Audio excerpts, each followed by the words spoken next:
At düşen yerin yakar, su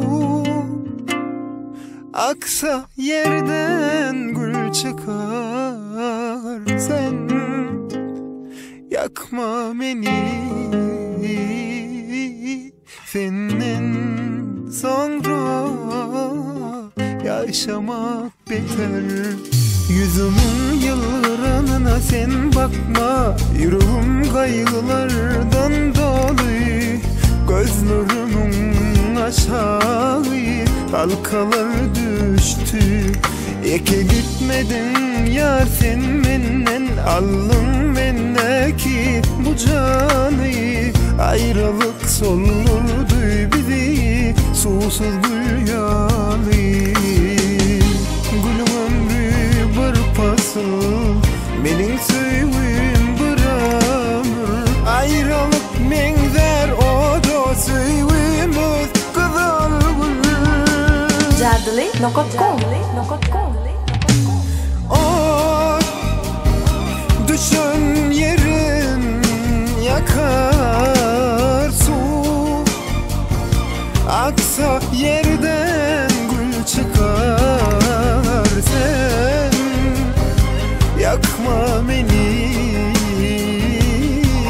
senden sonra yaşamak beter. At düşen yerin yakar, su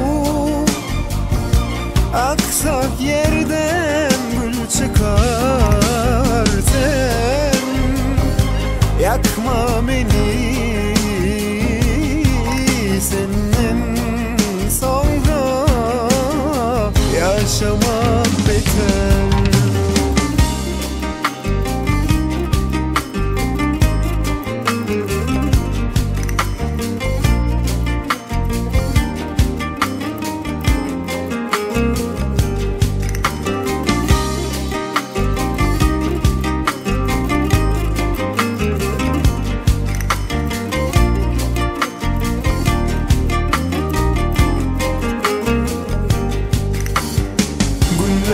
Ayları, asmana kuşları, gözleri, kaşları, ağlaran bu saçları. Yaşayacak yaşımı sensiz yanaşımı, eslemen sensiz eslemen. Günleri, ayları, asmana kuşları, gözleri, kaşları, ağlaran bu saçları. Yaşayacak yaşımı sensiz yanaşımı, eslemen sensiz. At düşen yerin yakar, su aksa yerden gül çıkar. Sen yakma beni,